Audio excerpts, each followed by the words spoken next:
अस्सलाम वालेकुम स्टूडेंट्स आज हम एलएलबी पार्ट 4 के पेपर 1 कॉन्स्टिट्यूशन ऑफ पाकिस्तान 1973 के आर्टिकल 8 को डिस्कस करेंगे, जो कि पार्ट 1 का क्वेश्चन 3 है। इससे पहले मैं दो क्वेश्चंस में ऑलरेडी उनकी मैं वीडियोस अपलोड कर चुका हूँ कि 1973 कॉन्स्टिट्यूशन के जो साइलेंट फीचर्स हैं और उसके इस्लामिक प्रोविजंस जो हैं।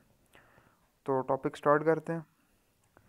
सबसे पहले मैं जैसे अपनी हर वीडियो में ये चीज़ कहता हूँ कि हमने क्वेश्चन को समझना है कि क्वेश्चन में वो क्या चीज़ पूछ रहा है, वो कैसे पूछता है। ज़ाहिर बात है, मैं हर बार कहता हूँ कि लॉ के स्टूडेंट का जो पेपर आएगा तो वो इतना आसान वो पेपर उसने नहीं बनाना। उसने चीज़ें अगर आती भी होती हैं स्टूडेंट को तो वो इतना ऐसा टफ क्वेश्चन वो उसको घुमा फिरा के देता है कि वो स्टूडेंट पजल हो जाता है। तो ये क्वेश्चन तीन तरीके से आता है। एक तो वो डायरेक्ट पूछेगा constitution provisions with relation to article 8 of the constitution और principle ensured or protected in Article 8 of the Constitution of Pakistan, or law inconsistent with or in derogation of the fundamental rights to be void, discuss the statement in the light of Article 8। या फिर वो यूँ भी पूछ लेता है sometimes explain article 8 और article 9। यानी वो जो दो क्वेश्चन है, जो आर्टिकल 9 है वो मैं नेक्स्ट वीडियो में उस पर एक नोट बाकायदा ब्रीफ नोट दूंगा, अपने नोट्स प्रोवाइड करूँगा, उस पर ज़्यादा वीडियो बनाऊँगा कि कभी कभी ये क्वेश्चंस मिला के भी आ जाते हैं, तो उसको बाद में डिस्कस करेंगे। अभी फ़िलहाल हम आर्टिकल 8 को डिस्कस करेंगे। इसमें इंपॉर्टेंट पॉइंट्स क्या हैं, जिसमें हम इंट्रोडक्शन लिखेंगे, relevant provision, definition of fundamental rights, basics of fundamental rights, constitution provisions with relation to article 8, principle institute protected in article 8 और लॉ इनकंसिस्टेंट और within derogation of fundamental rights to be wide. यानी ये वो मैंने तीन point जो मैं और में लिखे हैं। यानी जैसा वो क्वेश्चन पूछेगा ना, क्वेश्चन में जो मेन टॉपिक होगा आर्टिकल 8 का, उसी को आपने हेडिंग बना के ना वो इजीली, तो उसके बाद सब हेडिंग्स जो आगे मैं बताऊंगा वो आपने लिखनी है। फिर डिस्कशन ऑफ आर्टिकल 8, यानी जो हमने पीछे पूरा आर्टिकल 8 हमने वो बताया, उसके दो तीन पॉइंट्स आप अपनी मर्जी के बना के उसको डिस्कशन कर दें, कंक्लूजन दे के टू द पॉइंट टॉपिक हमने ख़त्म करना है। तो इंट्रोडक्शन है जी, स्टार्ट करते हैं। 1970 constitution of Pakistan has given the rights to be protected by the law और every citizen to every citizen and has imposed upon the loyalty to the state and obedience to the law. It is the duty of every individual to stand up and prevent any violation or breaking of the law. Article 8 states that the law that goes against or harms the basic rights should be considered invalid. Very easy introduction कि 1970 constitution जो है वो rights देता है citizen को जो protected हैं, और इस सिटीज़न पे एक ड्यूटी इम्पोज की जाती है कि वो लॉयल्टी टू स्टेट रहें और ओबीडियंस टू द लॉ हो, और इंडिविजुअल जो है वो स्टैंड अप हों कि any violation of breaking of the law है कि कोई भी लॉ ब्रेक करता है तो उसके स्टैंड अप लिया जाए उसके अगेंस्ट। और आर्टिकल स्टेट ये भी कहता है कि ऐसे लॉज जो हार्म्स करे या अगेंस्ट है बेसिक राइट पे वो इनवैलिड होने चाहिए या वाइड होने चाहिए। इसमें रेलिवेंट प्रोविजन चूँकि आर्टिकल 8 का उसने डायरेक्ट पूछा, तो हमने article 8 of 1970 constitution of Pakistan लिख के इसको एंड करना है। फिर इसमें हम डेफिनेशन देंगे अब फंडामेंटल राइट की। ये मैंने वेरी इजी डेफिनेशन, बहुत इजी डेफिनेशन मैंने यहाँ पे दी है। इसको पढ़ने में कहते हैं those rights which have their source in the federal constitution and which are definite और एब्सोल्यूट ग्रांटेड का फंडामेंटल। वेरी इजी के ऐसे राइट्स जो फेडरल कॉन्स्टिट्यूशन में मिले हैं और जो वो डेफिनेट हो और एब्सोल्यूट ग्रांटेड हो, जो मिलने ही मिलने हैं, उनको फंडामेंटल राइट्स कहते हैं। Basis of fundamental rights, basis of fundamental right के आर्टिकल 8 क्या कहता है, no law shall be consider a good law, कि कोई लॉ गुड लॉ उस वक्त तक कंसिडर नहीं हो सकता अगर उसमें कोई वायलेशन ऑफ फंडामेंटल राइट्स पाई जाएगी तो वो गुड लॉ कंसिडर नहीं होगा। और अंडर आर्टिकल 8, 5, 2, 32 एंड 33 क्या कहता है कि इनके ज़रिए जो वायलेशन ऑफ द जो होते हैं लॉ में होते हैं, तो वो इनके ज़रिए इनको सस्पेंड भी किया जा सकता है। अब आगे जो जो मेन टॉपिक है, जैसे मैंने बताया था कि जैसे ही वो क्वेश्चन के जो मेन पॉइंट्स बीच में पूछेगा, मेन उसमें जो चीज़ पूछेगा कि आर्टिकल 8 के बारे में ये बताओ, उसी को आपने एक हेडिंग बना के उसको एक्सप्लेन करना है। अब वो हेडिंग आप इन तीनों में से जो भी वो क्वेश्चन में आएगा वो बना के आपने लिखना है नीचे। आर्टिकल 8 स्टेट है लॉ दैट गोज और harms the basic right should be consider invalid which are follows. अब इसके जो हैं जी वो सब सेक्शंस हैं, और इसकी जो वो जो मेन जो पॉइंट्स हैं जो उसने क्वेश्चन में पूछी हैं वो हम एक एक करके एक्सप्लेन करेंगे। यहाँ पे आर्टिकल 8 1 इसके 8 के सबसे हेडिंग 1 2 से लेके 5 तक है। ओके जी, स्टार्ट करते हैं। फर्स्ट वाला वो कहता है laws against the fundamental rights और वॉइड। आर्टिकल 8 1 ये कहता है कि ऐसा लॉज जो फंडामेंटल राइट्स के अगेंस्ट जाता है वो वाइड कहलाता है। ठीक है, वो सेकंड पे क्या कहता है, no law can take away rights. कोई लॉ ऐसा नहीं है जो राइट्स टेक अवे वो आपसे ले जो आपसे राइट्स ले ले। और इसमें क्या कहता है, तो government can not make any law that remove और reduce the rights given by the constitution. Government ऐसे लॉ नहीं बना सकती कि वो जो रिमूव करे या रिड्यूस करे the rights given in the constitution, ठीक है।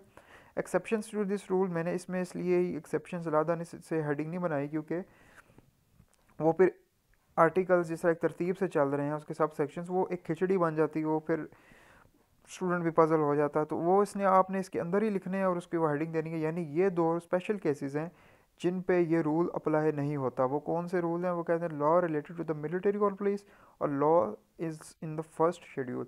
अब इन दोनों सब हेडिंग्स को भी हम आगे थोड़ा थोड़ा डिफाइन करेंगे। वो कहते हैं लॉ रिलेटेड टू मिलिट्री और police, law made for the arm forces और पुलिस और any security forces to maintain public order और ensure that civilians are exceptions and do not follow this rule. यानी arm forces, जो police या security forces, अगर उन्हें public order maintain करना हो, यानी जब ऐसे एहतजाज होते हैं, अगर एहतजाज अंडर द रूल्स हो रहा हो तो वो तो ठीक है, लेकिन जब वो हदें पार हो जाती हैं एहतजाज में, जब तोड़ फोड़ शुरू हो जाती है, जब एहतजाज बेकाबू हो जाता है, तो फिर तो आर्म फोर्सेस जब प्यार से बात समझाते हैं, तो जब वो अगर कोई ना सुने तो फिर वो उनको एक फ़ोर्स इस्तेमाल करनी पड़ती है उसको रोकने के लिए, पब्लिक ऑर्डर मेंटेन करने के लिए, तो वो इसमें फॉल नहीं करते, ठीक है।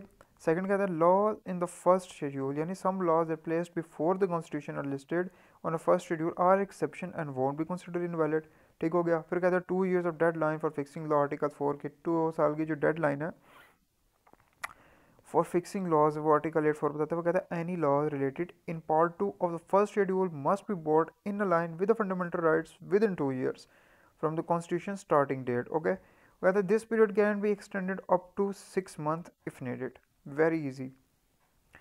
फिर आगे कहते हैं rights can not be suspended, article 8 5 कहता है कि जो राइट्स हैं, the rights provided in the chapter can not be suspended unless the constitution specifically allows it, कि जो आपके राइट्स हैं, फंडामेंटल राइट्स है, वो सस्पेंड नहीं किए जा सकते अनलेस अगर कॉन्स्टिट्यूशन स्पेसिफिकली उसको अलाउ करे, यानी कोई इनको ऐसा लगे कि इसमें कोई वायलेशन हो रही है, इस राइट से कोई नुकसान हो रहा है, तो अगर वो उसको सस्पेंड कर देते हैं, अगर वो कॉन्स्टिट्यूशन स्पेसिफिकली अलाउ करे, तो अदरवाइज सस्पेंड नहीं किए जा सकते, ओके।